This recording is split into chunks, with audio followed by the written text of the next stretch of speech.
तो hello friend, तो आपका स्वागत है हमारे पार्ट थर्ड में introduction to object oriented concept. तो आज हम इसका पार्ट थ्री करने वाले हैं। अगर आपने फर्स्ट पार्ट और सेकंड पार्ट नहीं देखा है तो उसकी लिंक आपको डिस्क्रिप्शन में मिल जाएगी, वहां से जाकर आप पार्ट फर्स्ट और सेकंड देख लीजिएगा। Now continue. What is parameter? A parameter is a value that can be method in Java. Parameter एक वैल्यू होती है जिसे दैट कैन बी और that can be pass to a method in Java. यहाँ पर mistake लिखा हुआ है थोड़ी सा, that can be pass to a, यहाँ पर पास है बी के बीच में, पास टू अ मेथड इन जावा। जो हमारा पैरामीटर है यहाँ पे कैन बी के बीच में पास कर लिएगा।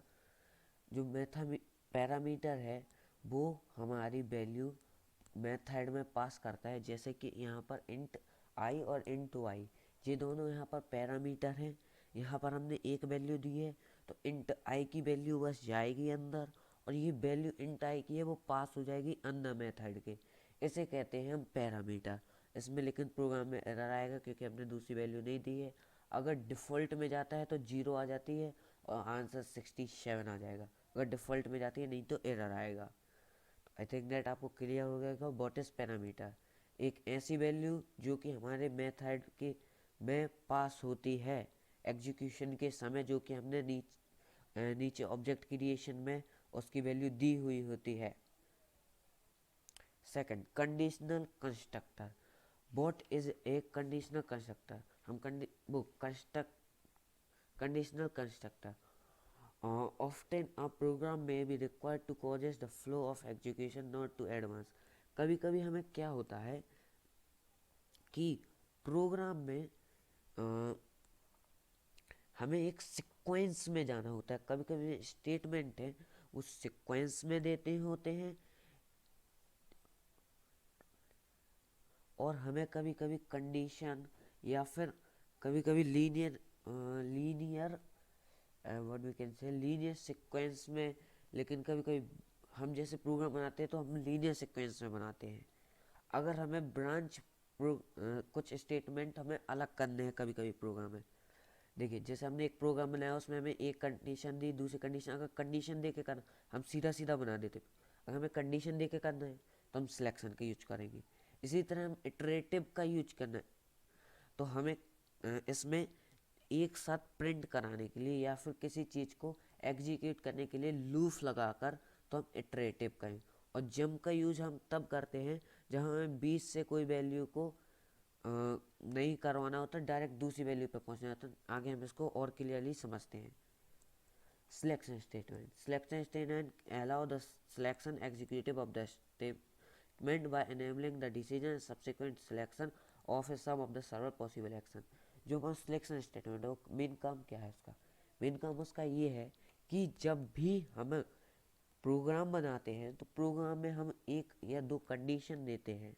जो वो कंडीशन है वो प्रोग्राम को एवल इस काबिल बनाते हैं कि वो अपने हिसाब से कंडीशन के हिसाब से, अपने हिसाब से नहीं, कंडीशन के हिसाब से प्रोग्राम को एग्जीक्यूट करेगा। Next, if statement. If statement हमारा क्या होता है? इसमें केवल एक कंडीशन दी जाती है, अगर वो ट्रू हुई तो इसके अंदर चला जाएगा, नहीं हुई तो फिर शायद आंसर ना आए। और जैसे मैंने यहाँ पर डिफ़ॉल्टली दे दिया है system dot dot print error, अगर मैंने डिफ़ॉल्टली दे दिया है यहाँ पर डबल इक्वल आता है, जो कि हमारा डबल इक्वल आएगा, यहाँ पर सिंगल नहीं आएगा। सिस्टम डॉट डॉट प्रिंट यहाँ पर एरर, अगर हमने 90 दे देता तो यहाँ एरर आ जाता। अगर मैं यहाँ पर ये सिस्टम डॉट डॉट प्रिंट नहीं देता तो कोई भी चीज़ प्रिंट नहीं होती, क्योंकि हमारी जो कंडीशन है वो फॉल्स हो जाती। कंडीशन फॉल्स होती, आगे हमारे पास ऑप्शन नहीं है तो वो बाहर हो जाता, प्रोग्राम एग्जीक्यूट नहीं होता। अब आते हैं हम इफ एल्स कंडीशन। इसमें क्या होता है कि अगर हमने कंडीशन दी, यहाँ पर भी डबल इक्वल होता है, सॉरी कुछ प्रोग्राम में गलत है तो आप थोड़ी सा उस पर मत करिएगा ओवर रिएक्ट।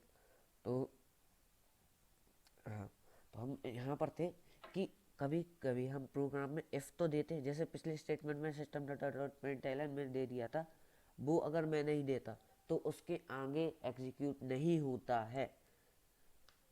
और इसमें जैसे कि if n equal equal 89, n की वैल्यू 89 है, तो इस कंडीशन में ये ट्रू हो जाएगी कंडीशन। अगर ये कंडीशन ट्रू हो जाएगी तो system dot out dot println a या 89 प्रिंट हो जाएगा। यहाँ पर भी मिस्टेक है, यहाँ पर 89 आ जाएगा। और अगर कंडीशन फॉल्स होता है, यहाँ पर जैसे कि मैंने 90 कर दिया, कंडीशन फॉल्स होती है तो ये एरर दिखाएगा, system dot out dot println error, ये प्रिंट होगा। अगर मैंने इफ एल्स लगा दिया, इफ देता तो फिर आगे एग्जीक्यूशन ही ना होता। अब देखिए हम आ चुके हैं इफ एल्स इफ स्टेटमेंट में। यहाँ पर जो है हमारा सबसे पहले प्रोग्राम बनाया, पहले हम कंडीशन देते हैं इफ से कंडीशन दी, अगर उससे मैच हुआ, इसमें हम कितनी भी कंडीशन दे सकते हैं। पिछले वाले में इफ एल्स में केवल 2 कंडीशन, एक ट्रू एक फॉल्स कंडीशन, और इसमें हम कितनी भी कंडीशन दे सकते हैं। तो आपको मुझे लगता है आपको ये समझ में आ गया होगा। इफ एन इक्वल इक्वल 89, अगर एन की वैल्यू 89 होती है तो हमारा प्रिंट होगा 89। अगर हमारी एन की वैल्यू, अगर यहाँ पे जो 89 है इसकी जगह मैं 45 कर दूँ, एन की वैल्यू हो जाएगी 45। एन इक्वल टू पहली कंडीशन फॉल्स हुई, दूसरी कंडीशन में 47, सिस्टम डॉट आउट प्रिंट 47। और हम इफ पहली कंडीशन इफ लिखेंगे और लास्ट कंडीशन एल्स लिखेंगे, लेकिन बीच में जो हम बहुत सारी कंडीशन लगा रहे हैं उनमें एल्स इफ लिखना कंपलसरी है। इसमें हम कितनी भी कंडीशन दे सकते हैं, मैंने पहले भी आपको एक्सप्लेन कर दिया है, कितनी भी कंडीशन दे सकते हैं। और इसमें इफ एल्स इफ कर कर जो कितनी भी कंडीशन देनी है, इफ एल्स इफ कर कर देनी है हमें, उसके बाद कंडीशन, उसके बाद स्टेटमेंट। और सबसे पहली इफ और एल्स ये दोनों चेंज नहीं होंगे, इफ सबसे पहले लगा रहेगा, लास्ट में एल्स आएगा। Else n equal equal, sorry इसमें कंडीशन नहीं देनी पड़ती, इसमें ये डिफ़ॉल्ट होता है, एल्स मतलब डिफ़ॉल्ट। इसमें एन इक्वल इक्वल 67 हमें देने की कोई ज़रूरत नहीं है, ये डिफ़ॉल्ट ही, ये रॉन्गली लिखा हुआ है, ये डिफ़ॉल्ट होता है, जिससे के बाद हमारा प्रिंट होगा system dot dot print an error. अगर यहाँ पर मैं दे देता 90 तो ना 45 की कंडीशन में जाता ना 89 की, डायरेक्ट जाता 67 की। अगर मैं एक और स्टेटमेंट लगा के लिख देता if else n equal equal 90 system dot dot print n 90, तो 90 प्रिंट हो जाता, तो फिर हमारे डिफ़ॉल्ट में नहीं जाता। आई थिंक दैट आपको ये समझ में आया होगा।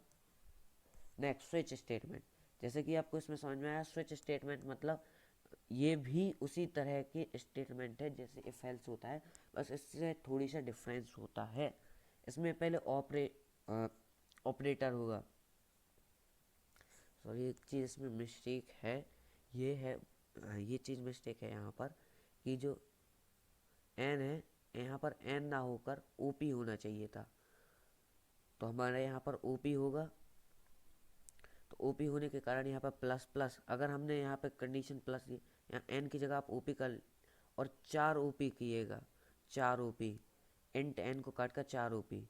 जब हम ओपी पे प्लस लेंगे तो हमारा 89 प्रिंट हो गया, ब्रेक, और हम केस लगाकर इसको स्टार्ट करते हैं, केस लगाकर स्टार्ट करते हैं, उसके बाद दूसरा केस लगाकर दूसरी कंडीशन, जब हमारे सारे केस हो जाए लास्ट केस बचा हो तो ब्रेक करके लास्ट केस प्रिंट करेंगे। उसके बाद ब्रेक वाले केस के बाद डिफ़ॉल्ट करके हम लास्ट डिफ़ॉल्ट स्टेटमेंट प्रिंट करेंगे। इस हिसाब से स्विच केस प्रिंट होता है। इसकी नॉर्मल सी डेफिनेशन हम ये लिख सकते हैं, a switch statement is a Java multiple way branch selection statement that provide a better alternative for the last series of if else statement. Next iterative constructor, sorry मैं now we will continue our loop is a sorry मैंने कुछ गलत बोल दिया था। A loop is a set of instructions that are rapidly executed until the termination condition is meted.